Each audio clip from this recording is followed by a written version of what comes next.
왜냐하면은 그 재판을 졌는 사람을 상상해봐요. 뭐 해가 되냐고 재판 졌는 사람은. 에? 이게 무슨 공직한 재판입니까 이게? 나는 이거에서 패소했는 사람 생각하면은 얼마나 억울하겠냐 이거야. 어떻게 지가 재판 성수해주고 그 재판 성수해 회사 주식도 산단 말이야 이거를. 안녕하십니까, 장길입니다. 저희 이른 아침부터 모셨습니다. 아, 네, 그렇습니다. 예, 저희가 이제 한국사 1타 강사 전환기 선생님 모시고 이런저런 깊은 좀 이야기 나눠보겠습니다. 요즘 굉장히 바쁘시죠? 네, 먼저 그 매일신문이잖아요 이게. 예. 되게 제가 원래 대구에 있다 왔기 때문에 경산하고 그렇죠, 예. 매일신문 잘 압니다. 지방에서는 1등이죠. 그런데 요즘 그 유튜브를 통해서도 그렇고 예. 전국적인 최고 올바른 소리하는 신문으로 국민들한테 인식되고 있어요. 그래서 저도 감사합니다. 여기 나오게 된 거죠. 예, 감사합니다. 요즘 이제 그 선생님께서 굉장히 바쁘신 게 본업인 강의도 있으시고 영상도 제작하시고 또 직접 집회까지 나가시더라고요. 내일도 집회 나가신다고 하던데 어떻게 지내세요 요즘에? 지금은 뭐 강사지만은 예. 국가가 현재 곧 뭐 대한민국 무너질 것 같다는 저는 위기감 이제 느껴가지고 일단 강의도 중요하지만은 나라를 살려놔야 예. 국가도 있고 국가를 살려놔야 뭐 직장도 있고 가정도 있고 국민도 있지 않겠습니까? 예. 그래서 더 이상 이거 제가 침묵하다가는 먼 훗날 지나서 대한민국 무너지고 난 뒤에 그때 내가 왜 그때 침묵했었지 비겁하다 할 것 같다는. 그래서 일단 나라 살리는 게 우선이다 생각해서 나오게 됐죠. 네. 그때 내가 왜 침묵했을까 이런 소리 안 하게 하려고. 네, 나오셨다. 지금 지식인들도 그러길 저는 바랍니다. 예. 왜냐하면 다들 침묵하고 계시지 않습니까? 그런데 저는 이럴 때 목소리 낸다고 생각. 불의에 대해서 한 가지 못하는 거는 이거는 뭐 흔히 DJ가 말씀하셨던 것처럼 행동하지 않는 양심은 악의 편이죠. 이러다 동조하다가 결국은 홍콩이 어느 날 순간 지금 보세요. 영국에서 중국으로 넘어가고 난 뒤에 뭐 어떤 제 아는 분이 택시를 탔는데 야 시진핑 어떤 막 비판하니까 네. 이러더래요. 왜 나니까 이미 홍콩은 예. 그렇게 돼버렸습니다. 그것처럼 홍콩이 뭐 중국이 가서 군사적으로 침략한 게 아니잖아요. 예, 그렇죠. 법과 친중 정치인을 등용해가지고 결국은 전체 국가가 그래 돼버린 거죠. 우리나라도 저는 까딱하면은 그래 될 수 있다 위기감 속에서 목소리 내게 된 거죠. 이럴 때 저는 뭐 전국의 지식인들도 그렇고 과거에 민주화 운동했던 분들도 그렇고 지금 일어나는 일들은 정상이 아니지 않습니까? 공정과 상식이 무너지고 있고 그리고 이제 꼼수 뭐 전부 다 이렇게 뭐 밀어붙이고 가고 있지 않습니까? 이런 것에 대해서 분노하지 않으면 먼 훗날 진짜 국가 무너지고 난 뒤에 그때 전환길이 말이 맞았다는 걸 그때 깨닫게 될 거라 봐요. 네.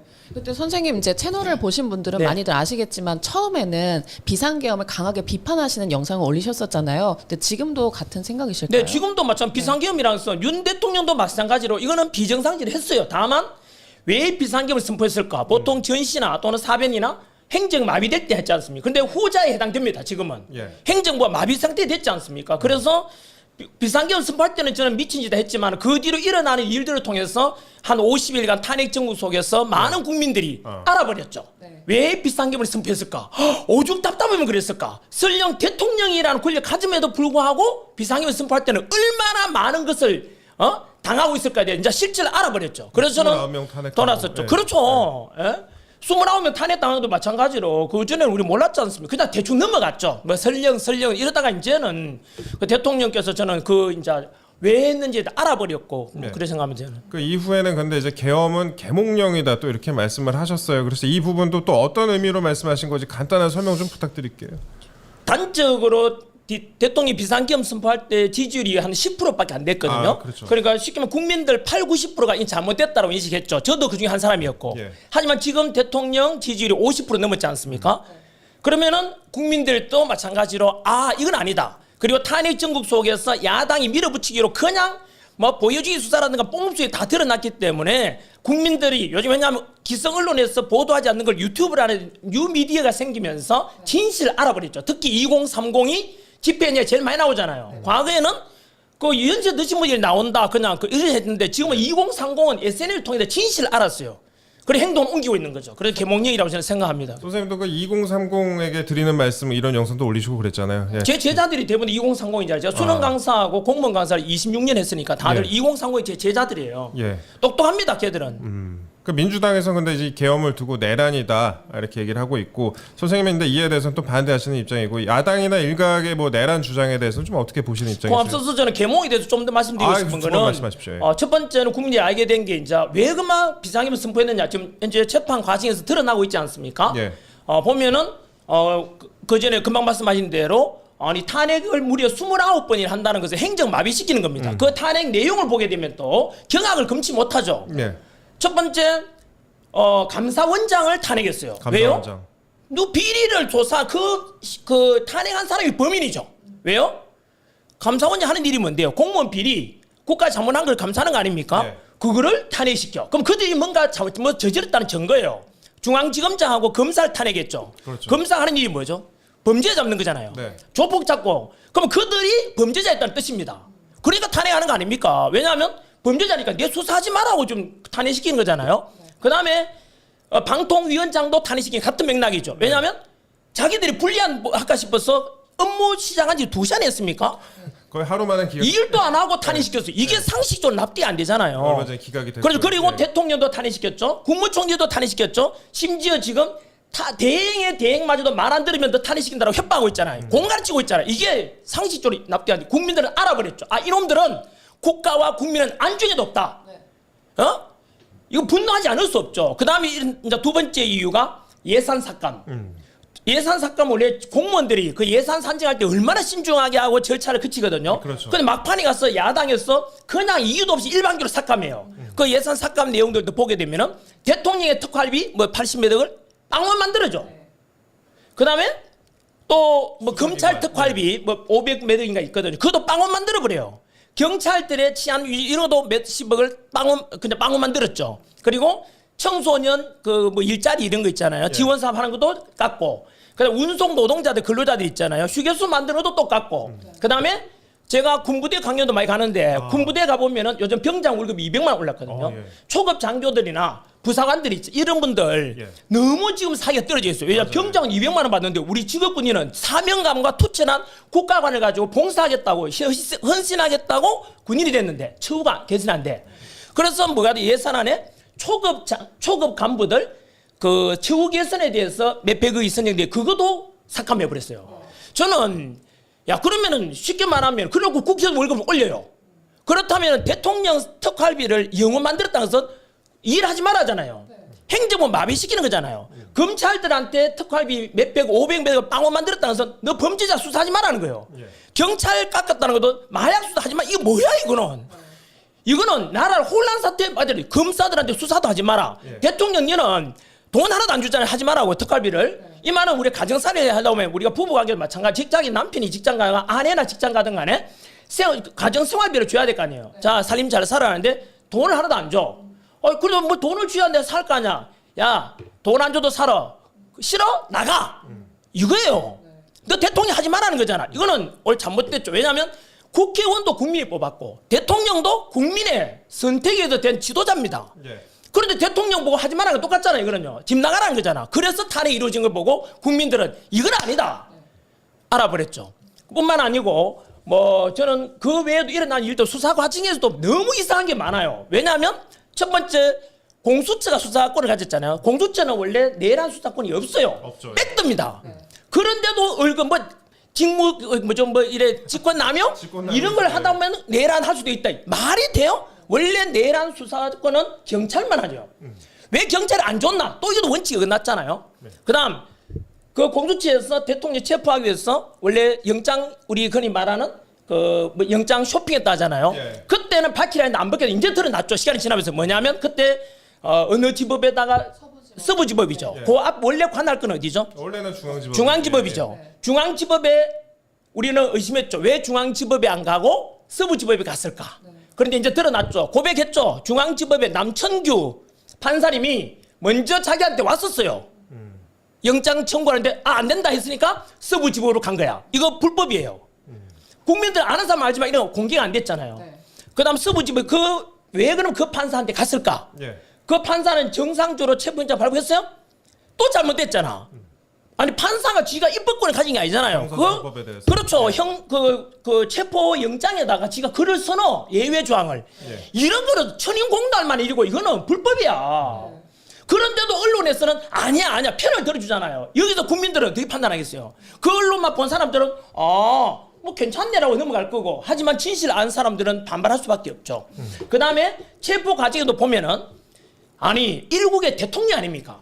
대통령인데도 3,000명을 그 관저 근처에 집어넣어 가지고 잡아내라 했지 않습니까? 그것도 망신주기식으로. 네. 수사의 방법은 뭐 여러 가지 뭐 서면 조사할 수도 있고 다 하잖아요. 그런 대통령에 대한 예우도 그렇게 할 때 이놈들이 우리 힘없고 돈 없는 서민들한테 대하는 앞으로 어떻게 대할까 공포감이 생기죠. 그다음 그 뒤로도 이제 서부지법에서 이제 구속영장 발부할 때도 역시 마찬가지로 전에 이재명 대표는 야당 대표란 이유로 뭐 증거인멸의 염려가 없다, 도주 우려가 없다, 이거는 불구속 수사다. 대통령에 대해서는 뭐라 했죠?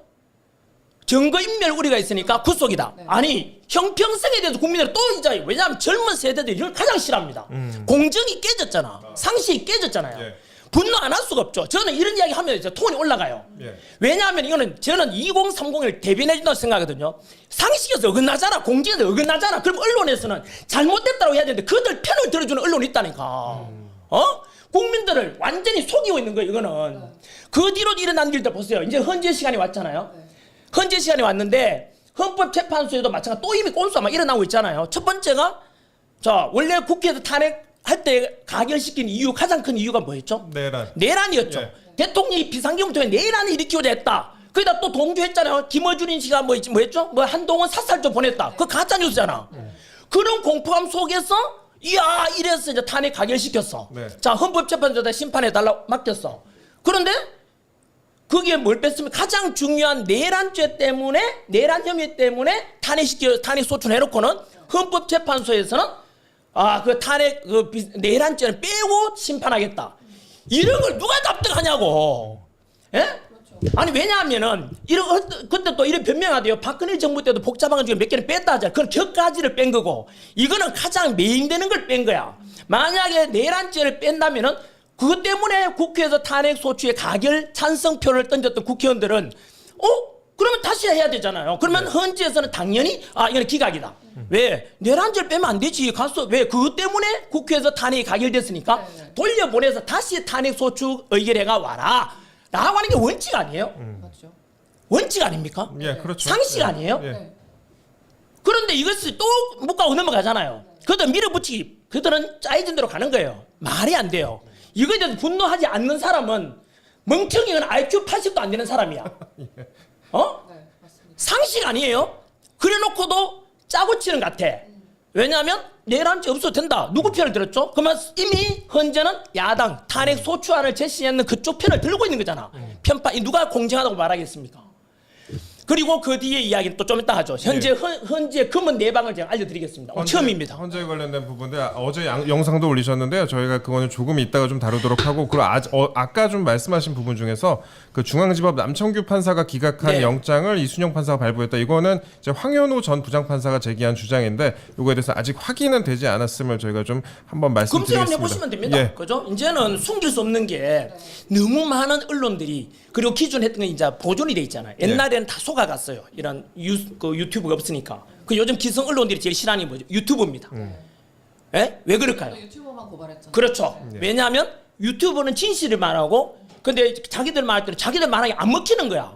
그들의 언론이 가지는 생각이 뭐냐면 괴벨스나 레닌이 했던 말처럼 같은 말도 반복하면 진실이 된다고 생각해요. 예. 네네. 쉽게 말하면 거짓말도 계속하면 뭐가 된다고요?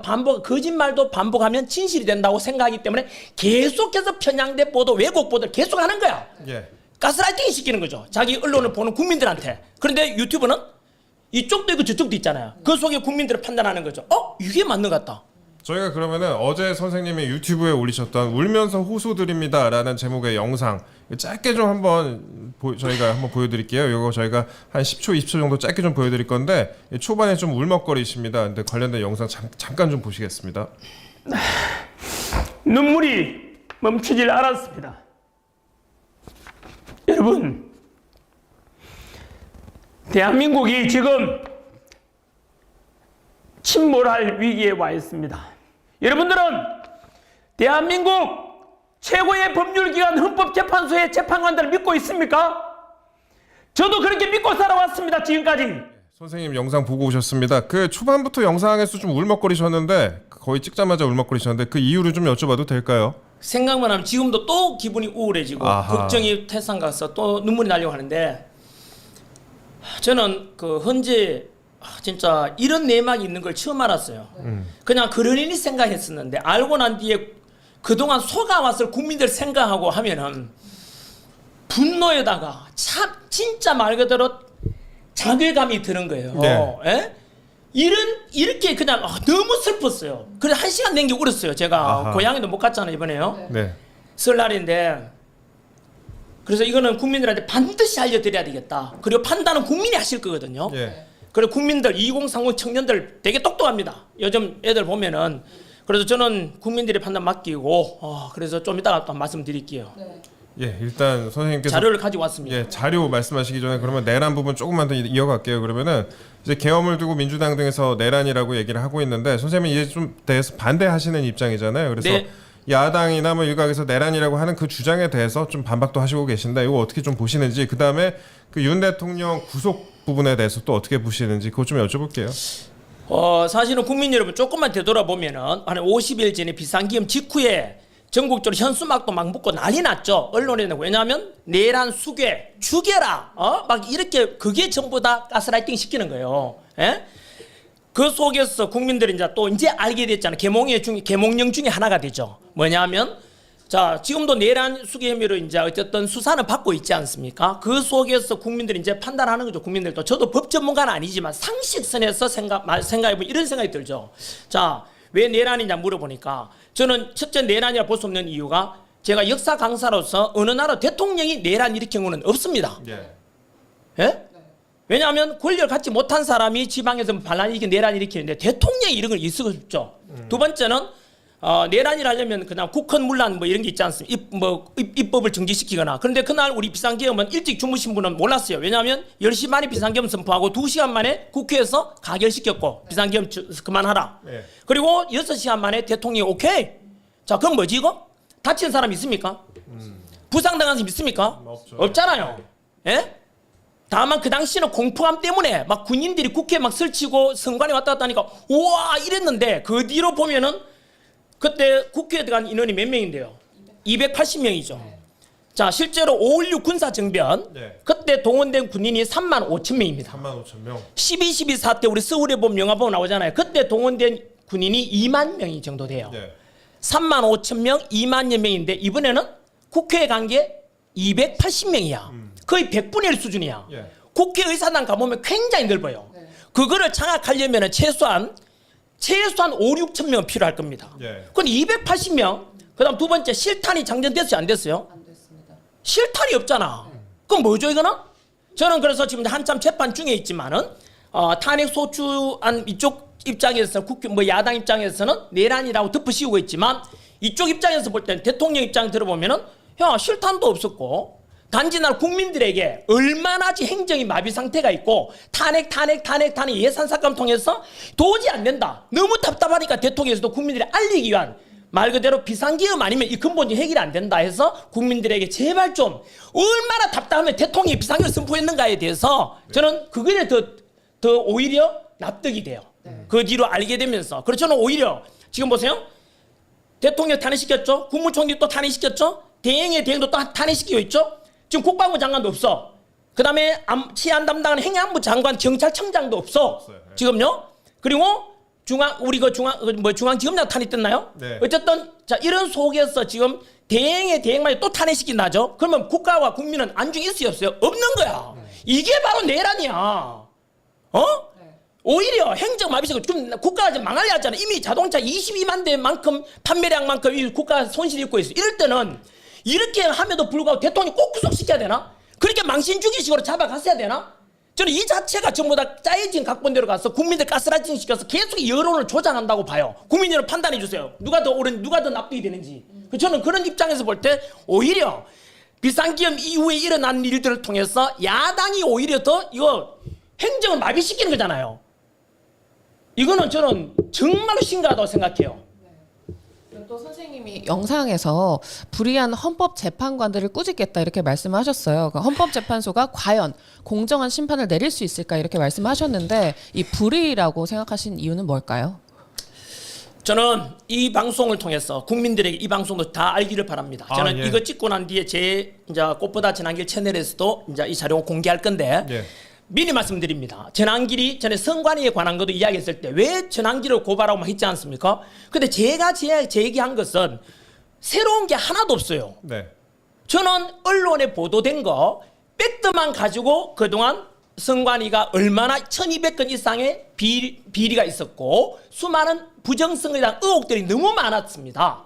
예? 지금도 그 어떤 사람은 자꾸 음모론을 하지 않습니까? 하지만 저도 그랬어요. 하지만 조사해보고 나니까 뭐 공병호 TV만 봐도 알아요. 음모론 주장하는 어떤 의원도 있던데 그 사람한테 말하고 싶어요. 공병호 TV를 한번 보라고. 유튜브에 그런데 전환기를 또 의지하냐? 기성 언론을 신뢰하지 않고 기성 언론이 전부 다 거짓말하고 악의적으로 보도를 안 하잖아. 음모론으로 치부해버리잖아요. 보라고. 공병원 씨 알잖아요. 공병원 씨 옛날에 책도 많이 내고 유명한 사람이에요. 네. 그 공신력 있는 나름대로 공병원 TV가 유튜브에 있는데 그분이 거기서 부정선거에 관한 있잖아. 전산 조작에 관한 거 사전선거라고 있어요. 사전선거에 조작된 거 있잖아. 이런 걸 그대로 팩트를 밝혀요. 이게 음모입니까? 과학적인 근거 통계 자료를 가지고 이야기하는데 보고 말하라고. 그리고 공병원 씨가 그 관련된 책도 몇 권 냈어요. 네. 그러면 선관위에서 공병으로 고발해야지. 너 왜 자꾸 거짓 허위 보도하냐? 허위 사실을 고발 못 하잖아요. 팩트에 근거하고 있으니까. 선관위는 침묵하고 있잖아. 거기에 대해서는. 그래서 어쨌든 저는 그 전환기는 마찬가지로 그때도 언론이 왜곡 보도 얼마나 심했습니까? 보세요. 아마 동상 보시면 깜짝 놀랄걸요? 뭐 어떤 특정 TV라고 말하기는 그렇지만 그 TV에도 마찬가지로 전환기는 수개표 하자고 했다. 전산 개표나 이런 대신에 우리나라 이미 수개표하고 있는데 전환기는 가짜다. 거짓말한다. 이미 하고 있다고 보도 많이 나왔었죠. 예. 너무 많이 네, 나왔잖아요. 네. 이미요. 그래서 제 아는 분도 야 너 왜 방송에 가서 우리나라 하고 있는 이야기를 그렇게 하냐 하는데 그 왜곡 보도야. 제 제자들도 선거 투표일 날 개표와 투표 과정에서 그 참관에 가가지고 얼마나 고생하는데 예. 그분들의 노력이 전부 다 헛수고를 만드는 거예요. 보는 데서 누가 하겠어요? 안 하죠. 네. 우리 보는 데서 은밀한 내막을 이야기하잖아요. 그리고 수개표 하는데 집계라는 통계는 전부 다 전산으로 돼요. 그래서 사전선거 투표는 누구 본 적 있어요? 투표 인수와 득표수에 대해서 실제 그 조작 가능하죠. 이런 거에 대해서 잡아요. 그럼 설령 전환길이가 이제 제안한 거는 저는 대만처럼 투표함 이동 없이 있는 그대로 판장승하듯이 투표하고 개표를 다 하자 이거예요. 현장에서 수개표를 그렇죠. 하자. 예. 수개표 직접 다 해서 그러면은 내 투표권 절대 그 도둑 맞지 않을 거 아니에요. 그런데 통계 집계를 같은 거를 전산화 해버리면서 TV에서 우리 보고 있잖아. 차차차차 A 후보, B 후보 유력 당선 유력 전부 다 그 통계로 나오는데 그게 중간에 사전 투표를 딱 치면은 확 달라져 버려요. 그래서 저는 그런 거에 대해서 종합적으로 지적을 하잖아요. 그러면은 아니 이재명 야당 대표도 부정성 의혹이 있다 그랬다니까요. 그랬었죠. 김어준 씨도 그랬잖아. 에? 그러면은 갑자기 전환기를 와서 지금 이제 공격하잖아. 왜 그렇지? 그들의 의도가 있어요. 왜냐하면 왜 그럴까? 자기들도 자기 모순이잖아. 안 그래요? 그 의혹이 있든 없든 간에 그러면 다 깨보자. 서버 한번 다 공개해보자. 선관위 거? 그러면 되는데 다들 덮자잖아요. 덮자는 사람들이 도둑놈이죠. 그럼 제가 범인이죠. 이거에 대해서 이제 일각에 이제 반대하는 얘기를 좀 네. 제가 질문으로 좀 드리면 부정선거라는 것도 이제 주장하시는 분들 중에서 두 가지로 나뉘는 것 같습니다. 총체적인 부정선거였다. 네. 여태까지 결과 같은 게 총체적인 부정선거다라고 생각하시는 분들이 있고 그 정도까지는 아니고 선관위의 지금 시스템 같은 게 좀 문제가 많아 보인다. 선관위가 그동안에 뭐 채용 비리도 있었고 다양한 문제가 있었기 때문에 선관위가 또 감사원의 감사에 응하지 않은 부분도 있기 때문에 네. 그런 부분을 좀 좁게 보시는 분들도 있고 하는데 그러면 선생님께서는 좀 어떤 입장이라고 봐야 될까요? 저는 총체적인 의혹이 있다고 생각합니다. 예. 부정선거 의혹을 포함해서 왜냐하면 선관위에 대해서 저도 몰랐어요. 이런 구조가 내부가 이런 거를. 그러면 이제 기존에 부정성 의혹이 있다고 소송 제기했잖아. 다 패소했어요. 봐라. 법원에서도 의혹이 뭐 부정성 없다 하잖아요. 놀라운 사실 알았죠. 부정성 의혹이 있다. 소송 제기하잖아. 선관위에다가. 그러면 피고소인이 누가 되죠? 선관위원장이 돼요. 그렇죠. 선관위원장이 피고소인인데 그 재판을 누가 하죠? 대법관이 하죠. 예. 대법관하고 선관위원장을 겸직합니다. 그러면 공정한 재판이 되겠어요? 이것 또한 마찬가지로 공병호 TV든 부정선거 관련된 있잖아요. 까발리는 이런 유튜브 보게 되면은 얼마나 선거에서 제대로 사전선거 다 오픈하잖아요. 오픈 안 해요. 그 소송 과정에서도. 예? 불의한 재판관들이죠. 예? 그래 축구한 선수가 지금 선수로 뛰고 있는 거야. 심판이. 근데 이제 선관위에서 선생님께 연락을 드려가지고 좀 설명을 드렸다 부정선거 네, 아니다라고 통화했죠. 설명드렸다고 하는데 네. 그거에 대해서 좀 어떻게 보세요? 선관위에서 하는 이야기 지금 언론 플레이 하고 있잖아요. 자, 우리는 봐라. 그동안 수많은 감사 다 받았다. 어? 뭐 그다음 국정원에 조사 다 받았다. 웃기고 있네. 그건 자기 부정이야. 똑같은 일 했느냐 또 하는 거야 저한테. 들을 필요가 없고 이메일 보내달라고 이메일 받았어요. 그리고 다음에 이제 2탄 찍을 거거든요. 아, 예. 2탄 찍을 때 그것까지 제가 오픈 다 할게요. 한 번 더. 2탄 찍을 겁니다. 그래서 저는 이번 기회에 성관이가 의혹 있으면 다 깨주고 오픈하고 가면 되잖아요. 예? 저는 그거 덮는 자가 언제나 범인이라고 생각해요. 저는 국민이 한 사람으로서 많은 국민들이 의혹을 가지고 있잖아요. 예. 대통령도 마찬가지로 의혹 있다 그랬잖아. 대통령마저도. 예? 이재명 야당 때문에 의혹 있다 그랬잖아. 김어준이도 의혹 있다 그랬잖아. 부정선거에 대해서. 그러면 다 같이 깨보고 그래서 이번 계기로 해서 선관위도 이제 완전히 투명성 있게 해서 다시 한 번 더 앞으로 치러질 모든 총선이든 지방선거 또는 뭐 우리 대통령 선거도 국민들에게 이렇게 우리는 진실이라고 보여주면 좋잖아요. 이대로 듣고 하면 다음 또 부정선 또 일어날 수 있다고 저는 생각해요.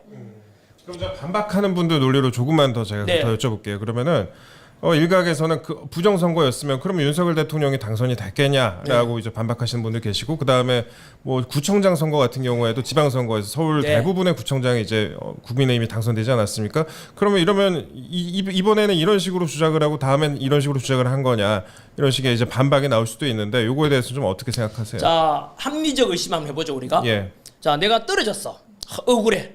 야, 부정선거 있었다라고 하면 정말 떨어져서 그렇구나.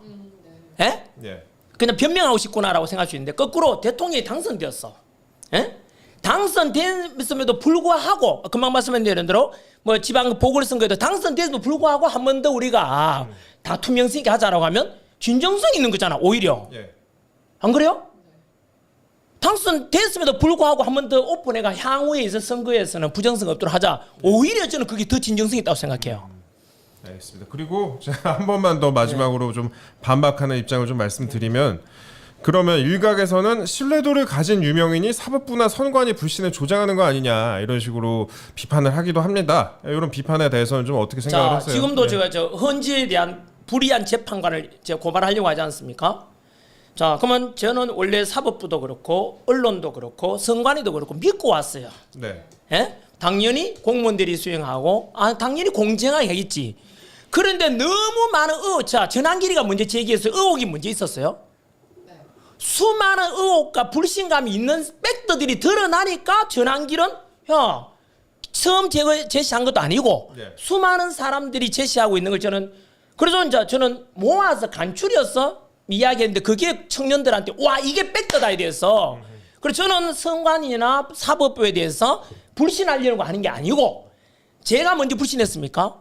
저것들이 나쁜 짓 해가지고 수많이 이렇게 드러나니까 전환길은 야 이거 문제가 많다고 얘기해. 내가 오히려 그럼 누가 먼저 잘못했어요 그만 그들이 먼저 잘못했잖아요.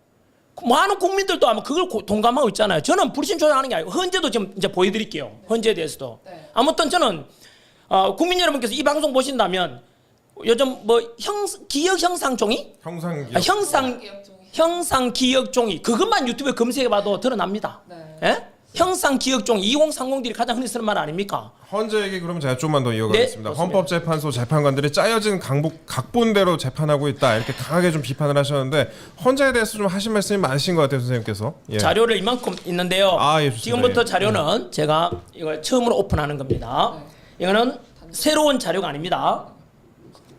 요즘은 자신의 과거 때문에 팩트가 드러나는 경우가 많죠. 첫 번째 현재 불의한 재판관 중에서 현재 헌법재판소장을 대신하고 있는 대행하고 있는 문형배 재판관에 대해서 말씀드리겠습니다. 첫 번째 먼저 너 이재명하고 친구라면서 국민들이 의혹을 제기하자 헌재에서는 이렇게 보도했죠. 이재명과의 친분 관계 사적인 친구 관계, 개인적인 관계로 헌재 심리에 영향 없다라고 보도하고 넘어가요. 자, 그러면 사적인 관계 관련 있냐 없냐? 자, 그다음 두 번째, 그죠? 그 답변했는데 예. 그 문영배 페이스북 팔로우하는 사람이 누구냐? 김어준, 네. 김재동, 이재명입니다. 자, 그러면 국민들이 또 납득이 안 되죠. 이거는 늘 뭐 페이스북을 통해서 스스로 그걸 보고 있다는 편향됐다는 뜻이잖아요. 예. 누가 봐도. 그러자 문제가 생기니까 드러나니까 계정을 삭제해요. 은팔하고 해버리잖아요. 이거는 뭐죠? 증거인멸이죠. 트위터 계정 삭제. 그렇죠. 네. 트위터 계정 삭제를 정답 떳떳하다면은 놔두면 될 거 아니야. 삭제했다는 건 뭐죠? 법적으로 이거는 증거인멸이에요. 나는 그러지 않았다. 숨기는 거잖아요. 그다음 국가보안법 폐지를 주장했습니다. 자, 그러면 어떤 안보관을 가지고 있는지 의심할 수 있지 않겠습니까? 그다음 나는 우리법 연구회 아까 저는 비상 계몽령인 중에 하나가 사실은 우리법 연구회 국제 인권법 연구에 대해서 듣기는 들었지만 이렇게 내막이 심한 줄은 몰랐죠. 네. 아까도 있었듯이 공수처장도 국제인권 같은 거라 생각하고 우리법 연구회 후신이 국제인권법 그쪽 소속이었고 이순영 판사 서부지법에 체포제 발부한 사람도 그쪽이었어요. 그들끼리의 네트워크가 형성됐다는 걸 알아요. 그다음 지금 헌법재판관도 마찬가지입니다. 지금 우리법 연구에 현재 3명이 지금 헌법재판관이 있고 1명 더 임명하려고 하죠. 마은역을. 그도 또 그쪽이야. 국민들이 어떻게 생각했어요? 과연 공정재판이 이루어진다고 생각했습니까? 그러면서 그 문영배가 이런 말을 했어요. 나는 우리법 연구회 내부에서도 가장 왼쪽에 있는 사람이다. 스스로 한 말입니다. 네. 이 말은 가뜩이나 진보 좌파 쪽에 나는 극좌파다라고 볼 수가 있겠죠. 그죠? 가장 왼쪽에 있다 그랬어요. 무슨 뜻이죠? 설마 우파라고 말할 수는 없지 않겠습니까? 자, 그 다음 2006년에 본인이 신문기고에 의하면 이런 말이 있었거든요. 본인이 사소한 선거법 위반 혐의도 엄벌에 처해야 된다라고 말했어요. 문영배가. 오늘 제가 문영배 재판관에 대해서 존칭을 쓰지 않겠습니다. 이유는 그동안 당했을 국민들을 생각하면은 불의한 재판에 의해서 당했을 국민을 생각하면은 제가 그분들 억울함을 대신 표현하기 위해서 저는 존칭을 쓰지 않겠습니다. 자, 본인 이야기입니다. 금방 말씀드린 선거는 사소한 일이 있더라도 선거 문제에 대해서는 엄벌에 처한다라고 본인이 말했거든요. 그 뒤로 이재명 다 아시다시피 지난번 부정선거 관련해서 유죄 판결 나오자 하는 말이 유죄 판결 이상하다라고 평가했습니다. 그러면 무죄를 주라는 뜻이네요. 앞뒤가 안 맞습니다. 누구를 봐주거나 두둔한다고 생각할 수 있지 않겠습니까? 그 다음 지난 문영배 헌법재판관이 헌법재판관으로 임명되려면 국회에서 인사청문회를 거치지 않습니까? 그렇죠. 예. 네, 국회 그때 당시에 장제원 국회의원이 이렇게 묻습니다. 그것도 이미 다 오픈된 겁니다. 새로운 거 제가 하나도 취재한 게 없습니다. 영상이 있는 거죠. 예.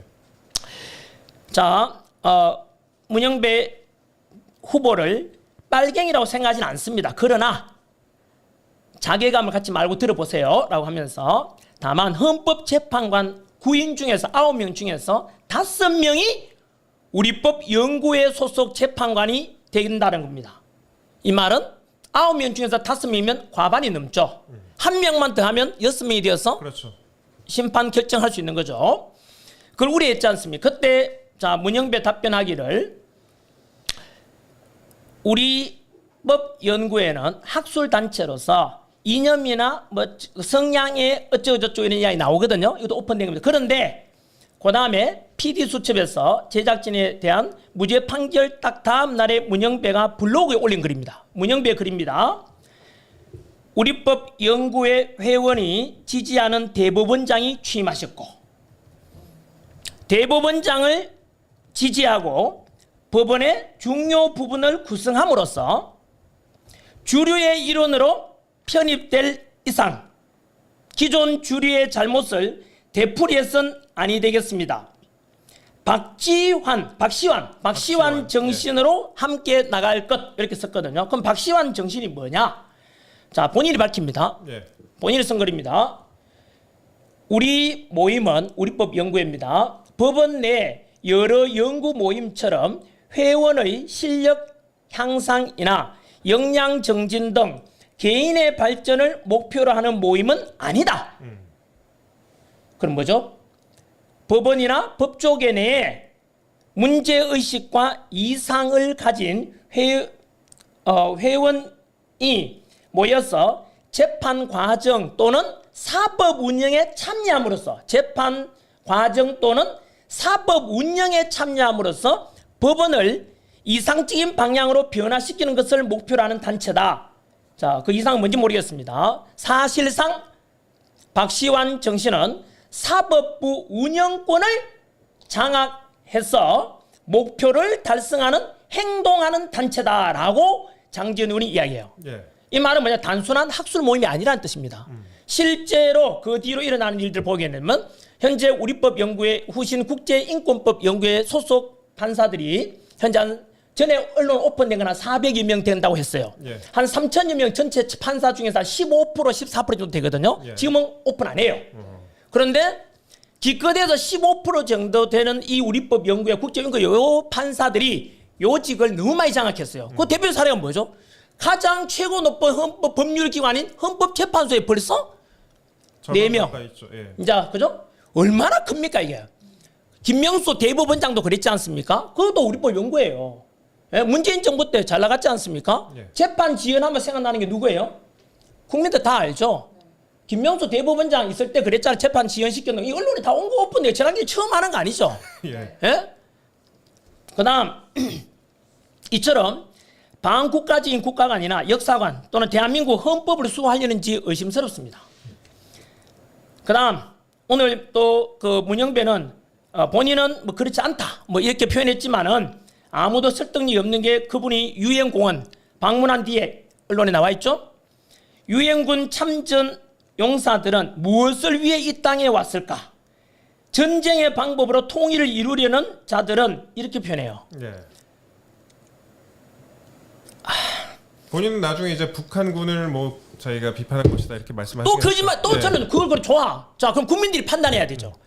앞에서도 이렇게 자기 관련 없다, 이재명하고 삭제 관련 없다 해놓고는 삭제 다 해버리고 정경밀하고 너무 관련된 게 많이 나오잖아요. 그런데 지금은 또 유엔공원에 가서 그때 글 쓰는 거에 대해서 나는 이렇지 않다. 또 저는 거짓말이라고 봐요. 그러니까 거짓말보다는 설득력이 없다고 봐요. 왜? 늘 앞에서 했는 것처럼 잘못해놓고는 아니다. 행동이 중요하잖아요. 말보다는요. 그래서 저는 그 역사 강사로서 6.25 전쟁 때 우리나라에 와서 미군을 포함한 유엔군이 16개국이 와서 얼마나 많이 희생됐는데요.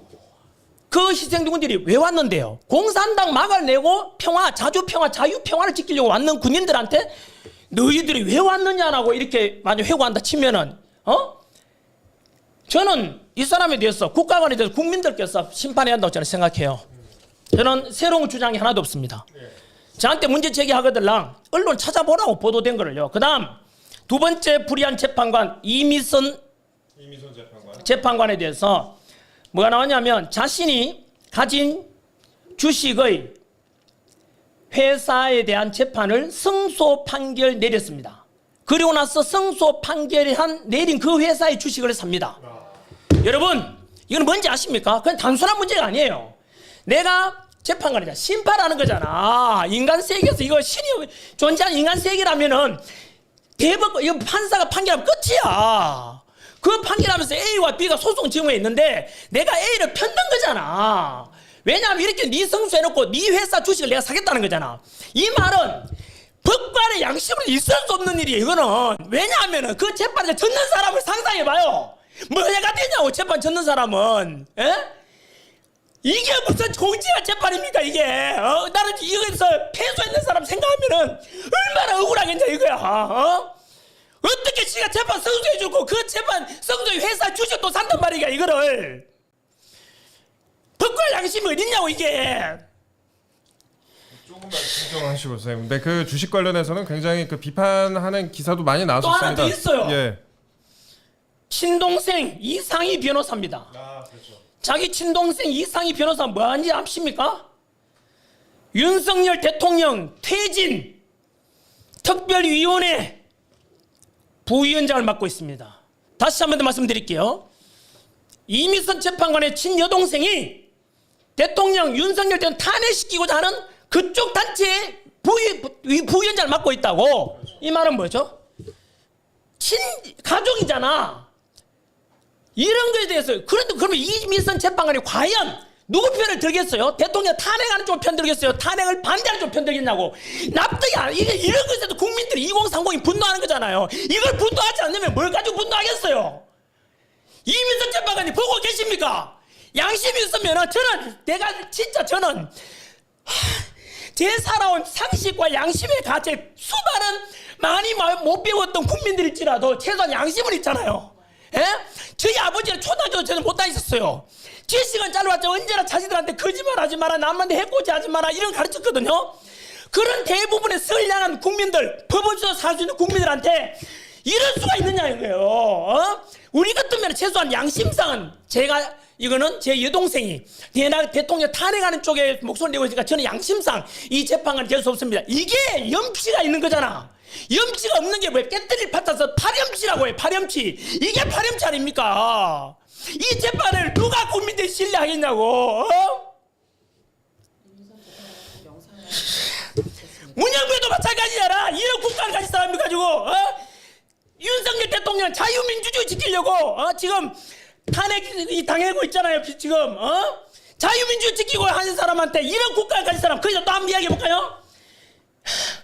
정정미 재판관이 국회에서 답변했죠. 주적이 누구냐 하니까 그런 거는 정확한 답변 전혀 저는 밝히는 것은 부적절하다 그랬습니다. 왜?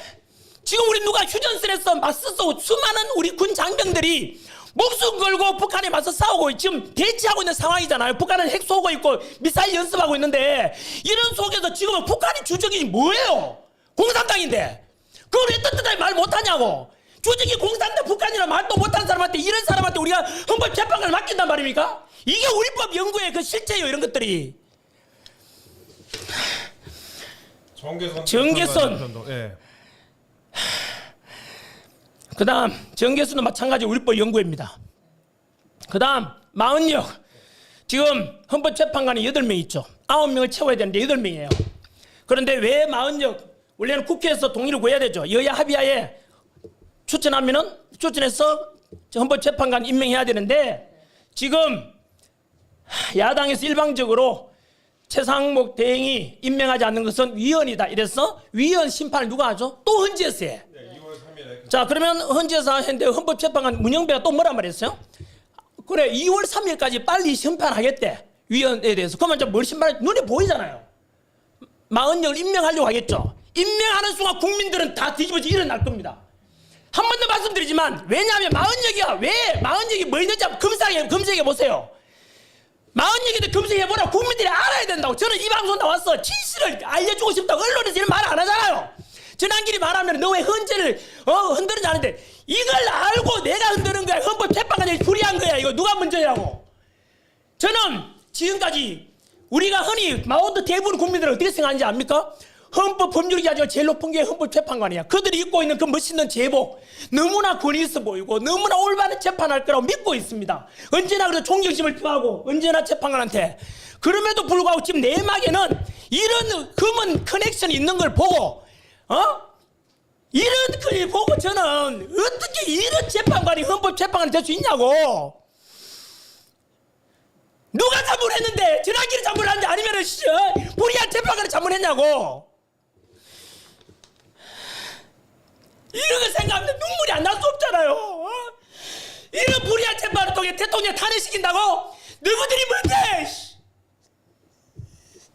선생님 좀 진정을 하시고요. 일단 그 헌법재판소 관련해서 여러 가지 좀 문제 제기를 좀 하셨습니다. 헌법재판소 재판관들이 지금 뭐 특정 연구의 수속이 많다. 그 다음에 또 이들의 그 가족들이나 이런 처신에 대해서도 좀 말씀을 하셨어요. 그 이미선 재판관의 친동생이 지금 윤석열 대통령 퇴진 특위 부위원장이다. 그리고 지금 말씀은 또 안 하셨지만 정계선 재판관의 남편 역시 윤석열 대통령의 탄핵 촉구 시국 선언에 이름을 올린 바 있습니다. 자, 지금 눈물을 흘리고 계시는데 그 휴지 있으세요? 괜찮습니다. 예, 선생님 좀 한 텀 좀 쉬어가시고. 그러면은 자, 질문 좀. 제가 오늘 진짜 방송 조용히 하려고. 예. 하고 싶은 말씀 다 하고 가십시오. 예.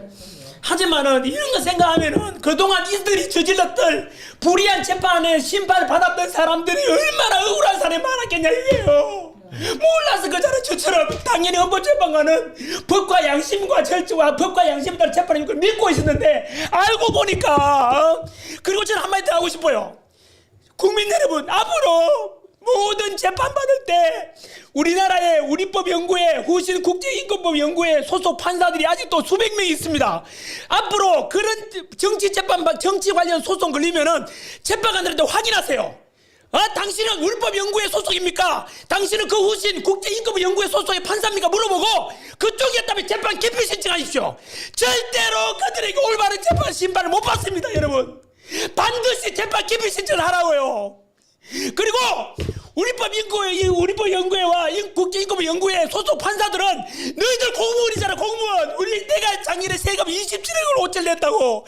우리 국민들이 내 세금으로 공무원에 하고 있는데 어떻게 양심 있으면 다 나가라고. 사직서 쓰고 나가라고.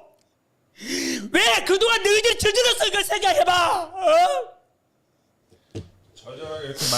절절하게 말씀을 지금 하고 계십니다. 이거 눈물까지 흘리셔가지고 저도 좀 여러 가지 생각이 드는데 참 아까 이제 세금 얘기도 하셨고 그 다른 얘기 좀 해보겠습니다. 그 선생님께서 지금 연 한 60억 정도의 수익을 지금 포기를 하고 지금 이런 활동을 하고 계신 거잖아요. 그래서 이렇게까지 또 나서는 이유, 본인을 어떻게 보면은 내려놓으시면서 여러 가지 활동을 하고 계시는데 그렇게 나선 이유에 대해서도 좀 짤막하게 좀 설명 좀 부탁드릴게요. 특히 이제 젊은 세대에게. 전환길이 얼마나 답답하면 나왔겠습니까? 생각해보세요. 어떤 사람은 전환길이 저러다가 군제 학원 강사 1타 강사 되고 돈 벌었으니까 이제 정치에 기웃거리네. 어디에 당에 공천받아 국회의원 하려고 하는구나. 안 한다고 바뀌지 않습니까? 저는 국회의원 할 능력도 안 되고 대통령 할 능력도 안 돼요. 저는 강사 선생입니다. 2030 세대들을 위해서 오죽 답답하면 나왔게. 제가 고발당했잖아요. 민주당에서 저를 고발했잖아요. 성관이를 비판했는데 저는 민주당이 왜 고발하냐고. 성관이하고 민주당 무슨 관련이 있는데요. 그건 민주당이 답변할 차례잖아. 일벌백계 한다고 하시는. 일벌백계. 여러분 전환길처럼 이런 인기 있는 사람한테도 그 정도로 고발한다면 돈 없고 힘없는 우리 2030 세대 유튜브 통해서 크리에이터 돼가지고 자기 목소리 내고 싶은데 그걸 탄압한다는 거잖아. 입털만 가지는 거잖아. 이게 민주주의냐고. 그들이 당할 걸 생각해보면 전환길이 안 났으면 안 되는 거예요. 저는 지금 60억 돈 버는 것보다 국가 살리는 게 우선이에요. 제가 욕먹더라도 욕할 사람 하라고. 대신에 진실을 알고 욕해달라고요. 욕먹을 각오하고 나왔잖아요. 민주당에서 연락은 혹시 왔습니까? 오겠어요? 쪽팔리는데 할 말 있겠어요? 우리 살짝 조금 진정하시고 좀 시간이 거의 다 됐는데 저희가 9시까지 딱 7분 정도만 좀 더 하겠습니다. 선생님은 그런데 그 극우 스피커로 몰아가는 그런 시선도 좀 있는 것 같아요. 제가 보도를 좀 보다 보니까 약간 일부 언론에서는 선생님이 약간 극우 스피커처럼 행동하는 거 아니냐라고 비판하는 기사도 있던데 이에 대한 입장 좀 부탁드릴게요. 국민 여러분, 이게 바로 언론의 프레임 세우기입니다. 언론에서는 전환길이가 윤석열 대통령만큼은 절대 탄핵시키면 안 된다고 탄핵 반대하니까 전환길은 극우다. 저는 이승만 대통령에 대해서도 존경합니다. 이유는 우리나라의 공산당과는 같이 갈 수 없다. 실체를 먼저 깨달았던 이승만 대통령은 무조건 자유민주주의로 가야 된다는 걸 선택했기 때문에 그 높이 평가합니다. 독재있는 것은 물론 저는 부정히 평가합니다. 박정희 대통령 정체성장 자료를 냈습니다. 그 다음 DJ와 YS는 민주화운동을 위해서 평생 헌신하신 분입니다. 그 덕분에 우리나라는 영구 200년이 이루는데 우리의 40만의 민주화 이루는데 그분들의 헌신도 우리는 감사해야 됩니다. 그리고 노무현 대통령 노사모라 그랬지 않습니까? 원래 진보 쪽이었고 노사모 출신이라 그랬잖아요. 하지만 노무현 대통령이 부르신 게 뭔데요? 바로 지역통합 그리고 실용주의입니다. 그래서 진보 세력에 의해서 당선되었지만은 실용주의에서 한미 FTA 체결하고 그리고 미라크의 자유통부대 파병하고 확실한 한미 동맹이 중요하다는 걸 말씀하셨죠. 난 그런 게 노무현 정신이라고 생각해요. 그러면 제가 극우입니까? 노사모 출신이고 노무현이 이런 정신 계산하는데 극우입니까? 그거는 언론이 바로 전환길에 대해서 또 지금 시위하는 사람들 전부 다 극우로 몰아가잖아요. 그게 바로 프레임 시우입니다. 왜? 대다수 국민들이 거기에 편들지 말라 그러는데 웃기고 있네. 만약에 전환길을 극우라는 사람은 극좌빨이야. 이렇게 상식권, 저는 좌파도 아니고 우파도 아니고 상식파입니다. 국민 상식파. 그러나 2030 세대들에게 이런 언론과 기성 특정 정치 세력이 프레임 씌우기에 빠지지 마십시오. 국민 상식파입니다. 저는. 선생님 그 유튜브 구독자가요 지금 100만 명을 넘을 정도로 빠르게 증가하지 저 않았습니까? 100만 명 넘는 관심 없습니다. 왠지 아십니까? 저는 유튜브 통해 돈 버는 거 하나도 없습니다. 그거는 편집자가 다 가져갑니다. 그러니까 그런 뜨거운 반응의 원인이 뭐라고 생각하십니까? 왜 반응하겠습니까? 지금도 똑같이 이 방송도 저는 반응이 있을 거라고 봐요. 왜요? 국민들이 그동안 속아왔다는 걸 알게 됐잖아요. 그동안 기성 언론을 보게 되면 특정 방송 제가 말을 하기는 그런데요. 그 특정 방송 보면 무조건 어떤 편을 들이고 왜곡 보도하고 있잖아요. 지금 전환길 오늘 이렇게 빽떠잖아요. 이거 전체 보도 안 나갈 게 뉴스에 또 잘라서 합니다. 저는 그리고 지난번에 한번 보세요. 윤석열 대통령이 뭐라 했냐면 제가 갇혀 있더라도 나 국민과 함께 싸우겠다 그래요. 국민과 함께 싸워가겠다. 예. 그런데 뭐라고 되어 있죠? 국민과 싸우겠다. 국민에 대해서 맞서 싸우겠다 이랬어요. 그런 게 언론의 왜곡 보도입니다. 그래서 저는 지금 청년들이 제 유튜브 영상에 열광하는 이유는 저는 전환길의 진정성입니다. 저는 얻는 게 없습니다. 저는 이렇다고 해서 전환 인기가 전혀 저는 얻는 거 하나도 저는 얻는 게 없습니다. 오직 손해보는 것밖에 없습니다. 제 수강생들한테 공무원 수준에 욕 엄청 얻어먹고 있습니다. 그럼에도 불구하고 청년들을 올바른 저는 진실을 전하고 싶습니다. 선생님 그 사회 분야 강사 활동 굉장히 오래 하셨잖아요. 20년 넘게 하셨는데 그동안 이제 사회가 어떻게 변화해 왔다고 생각하시는지 제가 좀 여쭤보고 싶었어요. 그 편가르기, 진영대교 이런 건 굉장히 심화되는 상황인데 누구 책임이 큰지 뭐 이렇게까지 사회가 오게 된 거에 대해서 또 선생님이 나서게 된 부분에 대해서도 첫 번째 언론 책임이 큽니다. 지금 언론은 너무 극단적으로 나뉘어서 정치 편들기 하고 있습니다. 두 번째는 기존에 누구라고 말하지는 않겠습니다. 국민들을 갈라치기 했습니다. 국민 통합을 부르짖었던 노무현 정신하고 정반대입니다. 오직 표 얻기 위해서 이쪽 노인이 많을까 젊은 층이 많을까 젊은 쪽에 편들어주는 이런 건 전부 다 표팔이죠. 지금 25만 원 나눠주려는 것도 저는 반대합니다. 왜냐하면 어떤 명목을 걷더라도 저는 저희 아버지가 어릴 때부터 가르쳤던 말씀은 열심히 일해라, 게으르지 말라. 열심히 일해서 정직한 그 노력의 결과를 기대해야 된다는 게 우리 부모님의 가르침이었습니다. 상식이라고 생각합니다. 그런데 25만 원 나눠주게 되면 국민들은 자꾸 쳐다봅니다. 공짜로 주네? 일 안 해도 되네? 일 안 하게 되면 누가 다 가난해지잖아요. 그 다음 돈 한번 나눠주시면 그 다음 또 달라 그래. 그러면 결국 다 노예가 되는 거예요. 그것을 저는 위험하다고 생각합니다. 수많이 없이 지나친 복지했다가 똑같이 나눠줬다가 남미처럼 어느 국가처럼 몰락하는 걸 봤지 않습니까? 그런 걸 반면교사로 삼아야죠. 속지 말해놓고 생각하고 저는 2035 세대들한테 너희들이 다 빚 감당할 거야. 그거 왜 돈 나눠주면 지 돈으로 주나? 국민의 세금이고 국가 부채야. 그 국가 부채 담당하는 건 미래 세대들 2030 세대들이 그 전부 다 자기 빚이야. 그걸 모르고 저는 깨닫는 청년들이 더 많을 거라고 봅니다. 판단은 국민들이 알아서 하실 거고 양식 있는 분별력 있는 청년들은 저는 알아먹을 거라고 생각합니다. 제가 어제 선생님 영상 보다가 좀 인상 깊은 부분이 있어서 좀 말씀드립니다. 플라톤의 말을 인용을 하셨어요. 정치를 외면한 가장 큰 대가는 가장 저질스러운 인간들에게 지배당하는 것이다 이렇게 말씀을 하셨습니다. 플라톤 이야기죠. 네, 선생님 말씀이 좀 함축적으로 녹아 있는 것 같은데 우리 정치의 저질스러운 인간들 누구라고 보시는 거예요? 저는 뭐 지금 이야기하기는 그렇고 국민들이 판단할 거라 봅니다. 저는 공정과 상식을 깨는 사람들이 그런 세력이라고 봅니다. 공정과 상식, 법치주의가 무너지고 공정이 무너지고 상식이 무너지면서 권력을 잡으려는 그 집단들이 결국 국민을 우롱하고 속여서 언론을 이용하고 사법부 카르텔 받지 않습니까? 사법부, 선관위, 그리고 수사기관, 공수처, 그리고 헌법재판소까지 특정 세력이 이렇게 장악하고 있는데 그런 걸 통해서 국민들을 호도해서 나쁜 방법으로 지배하려는 그들이 그 플라톤이 지적했던 그들이라고 나는 생각합니다. 선생님 내일 이제 부산에서 탄핵 반대 집회 연단에 서시죠? 네. 그 앞으로 이제 활동 계획이라든지 또 끝으로 하고 싶은 말이 또 있으신지 여쭤봅니다. 저는 도산 창원생을 가장 존경합니다.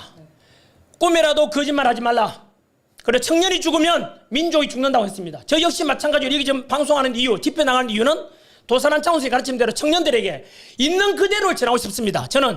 그래서 저는 제 말에 대해서 왜곡하면 저는 있는 그대로 이야기한 것뿐입니다. 그래서 청년들이 앞으로도 첫 번째는 진실을 알려주는 역할을 할 겁니다. 그래서 집회든 방송이든 이렇게 하는 거고요. 두 번째는 아무도 가지 않은 길을 갈 겁니다. 왜냐하면 이렇게 하게 되면 저 전환길은 정치하려고 하는구나. 웃기고 있네. 안 한다고 제가 얼마나 이야기했습니까? 거짓말 안 한다 했죠? 정치 안 한다고요. 오직 국민들에게 청년 2030 세대에 알려주고 싶다고 진실을. 그래서 저는 앞으로 청년들에게 대통령 탄핵 반대한다 그랬죠? 참 탄핵 결정적으로 윤석열 별로 좋아하지 않았는데 탄핵 제가 반대하는 이유가 결정적으로 저는 나라가 어려우면은 충신 간신이 드러나듯이 대통령의 그 관지에서 체포돼 갈 때 진심을 받자 그랬습니다. 뭐냐면은 그렇죠. 그때 그 바깥에서는 찬성 반대 국민들이 있었고 경찰이 있었고 경호처가 있었는데 그때 어느 당에서는 야 총 맞더라도 대통령 끌어내라 그랬습니다. 어떤 정치인들이 그런 말 할 수 있습니까? 뭐라고요? 총 맞더라도 끌어내라고? 저는 그때 본심이 드러났다고 봅니다. 두 번째, 대통령은 그때 뭘 말하고 했는지 아십니까? 바깥에 있는 국민들도 그 탄핵 찬성만해도 우리 국민이고 경찰도 우리 국민이고 경호처도 우리 국민인데 어떤 국민 한 사람도 다치게 할 수 없다. 차라리 내가 끌려가겠다 했습니다. 이게 바로 역사 속에 나오는 일이 발생할 때 지도자는 내가 헌신하겠다. 그게 참다운 지도자입니다. 저는 그때 윤석열 대통령이 얼마나 국가와 국민을 진심으로 생각하고 생명 하나를 아끼는지를 알았어요. 그래서 저는 그때 결심했습니다. 이런 지도자를 우리가 살려내야 된다. 불의한 재판관들에서 이런 탄핵 심판 인용되고 자르는데 저는 그들이 반국가적이라고 봅니다. 윤석열 대통령이 국가 국민 살리겠다는데 반박해 보라고. 그래서 저는 윤석열 좋아하진 않았지만 그래도 일단 지금은 대통령도 없고 국무총리도 없잖아요. 빨리 대통령 복귀시켜놓고 난 뒤에 그때 대통령 잘못하면 비판하자는 거야. 잘하면 지지해주고 그럼 그때 저는 맡겨놓고 저는 앞으로 가지 않은 길은 정치 안 할 거고 그 다음에 청년들에게 정치, 경제, 사회, 문화, 교육, 국방, 외교, 안보 그리고 복지, 노동 이런 것에 대해서 이렇게 가는 게 어떻겠냐에 대해서 아젠다를 제시해 줄 겁니다. 그래서 저는 정치적으로 자유민주주의로 가자. 경제는 건전한 시장 경제로 가서 기업가가 존중받고 근로자가 존중받고 사회적으로 복지사회로 가서 약자들을 우리 배려해 줘야 된다. 이런 가지고 있습니다. 그리고 안보도 마찬가지로 미국과 철저하게 우리는 안보 한미를 같이 가야 돼요. 왜냐하면 러시아, 중국, 북한하고 현재는 약간 군사적으로 적대니까 한미일 우리가 3국이 합치고 대신에 이웃 나라 중국에 대해서도 국익을 위해서 경제적으로 실력을 얻어야 되니까 그런 것에 저는 열린 마음을 가지고 있습니다. 저희 지금까지 전환계 선생님과 약 1시간 동안 함께했습니다. 1시간 동안 함께했는데 워낙 열변을 토하셔가지고 그 1시간이라는 시간도 한참 더 부족한 것 같습니다. 그 선생님 말씀을 다 들어보려면은 몇 번은 더 모셔야 될 것 같은데 일단 저희 시청자 여러분께 1시간 정도 전환기 선생님과 함께 방송 진행을 했습니다. 선생님께서 오늘 많은 말씀하셨습니다. 그 헌법재판소와 관련된 말씀도 하셨고 우리나라 정치권과 관련된 말씀을 하셨습니다. 그 선생님께서 하신 말씀 한 번 더 생각해 보시면서 방송 2번, 3번 더 보시면은 또 선생님 말씀의 의미를 더 자세히 이해할 수 있을 것 같다는 그런 생각을 했습니다. 특히 또 2030에 대해서 깊은 관심을 갖고 계시는 것 같아요. 그 2030 특히 뭐 공무원 강사 생활도 하시고 그 전에 또 수능 강사 생활도 하셨기 때문에 젊은 층에 대해서 굉장히 관심이 많으신데 또 오늘 선생님께서 하신 말씀 좀 한 번 더 생각해 보시면 어떨까 하는 그런 생각 들었습니다. 모든 그 선생님의 말씀에 공감하지 못하는 분들도 계실 텐데요. 그래도 그러니까 그 일중에 일부라도 공감하시는 분들도 계실 것이고 그래서 알아서 잘 판단하시면 될 것 같습니다. 지금까지 전환기 선생님과 함께했습니다. 선생님 오늘 아침 일찍 나오셔갖고 이렇게 열변을 토해주셔서 감사드립니다. 네, 저는 그냥 조용히 하려고 왔거든요. 네. 바카스도 안 마시고 그냥 조용히 왔는데 생각만 하면은 왜냐하면 아까 불의한 재판관들에 의해서 그 우리나라 대다수 사법부 재판관들은 법과 양심에 따라서 그래서 저는 그 재판관 요즘 목소리 내고 있습니다. 네. 예? 그동안 눌려 있다가 우리법연구회와 국제민법연구회에서 워낙 장악하고 있으니까 판사들도 공무원이기 때문에 쉽게 목소리 내기 힘들지만은 요즘 내고 있습니다. 그것도 검색해보시면 나옵니다. 그래서 저는 그런 불의한 재판관 일부 정치 편향된 판사들 때문에 억울하게 당했을 그 사람들 생각을 하면은 지금 또 봐요 눈물이 날라고요. 그 사람들이 얼마나 억울하겠어요. 몰랐다고 이런 거를. 저는 국민들 이런 걸 알려드리고 싶고 청년들에게 분명히 부탁드리고 싶습니다. 행동하지 않는 자의 양심은 악의 편이라 그랬고 그리고 슬픔도 노여움도 없이 살아가는 자는 대한민국을 사랑하고 있지 않다. 바로 러시아 시인의 이야기입니다. 저는 불의에 대해서 분노하는 것이 정상이라고 생각합니다. 불의에 대해서 눈 감고 행동 옮기지 않는 것은 비겁하고 그래서 그들은 결국은 불의한 정치 집단들한테 지배당할 것이고 저는 그런 자가 되기는 싫습니다. 그래서 저는 청년들에게 이 방송을 통해서도 그렇고 진실을 알고 판단은 국민과 청년들이 해주시기 바라고 오늘 제가 이야기했던 그런 것에 대해서는 새로운 거 하나도 없습니다. 언론에 다 공개된 걸 저는 정리했을 뿐이고 그래서 이런 데 더 찾아보시면 될 겁니다. 그리고 부정선거는 공병호 TV 가서 한번 보십시오. 과연 음모론인지 아닌지에 대해서도 음모론이라고 말했던 사람도 제발 좀 보고 와서 그 이야기 하세요. 기자들도 마찬가지로